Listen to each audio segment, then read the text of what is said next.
మనంతా ఉండి నేను ఫస్ట్ నుంచి ఒకటే అనుకున్నాను, మంచి మీడియా హౌస్ పెట్టాలి, ఏదన్నా మంచి ఆర్ఫనేజ్ ఉండాలి, నాకంటూ ఒక సింగిల్ లైఫ్ ఉండాలి అనుకున్నాను. ఐ వాజ్ లీడింగ్ ఇట్, ఎట్లయినా సాధిస్తున్నాను దాన్ని.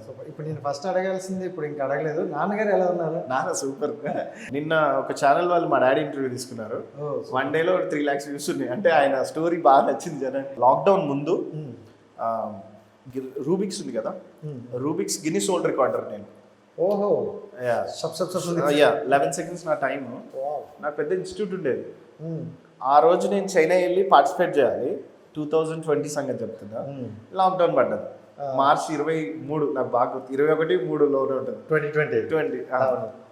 ఎంత నా ఇన్స్టిట్యూట్ లక్షలది లాస్ అయిపోయింది. స్కూల్స్ బంద్ అయిపోయినాయి. 6 months స్టాఫ్ ఉన్నారు, నడిపిలేకపోయా.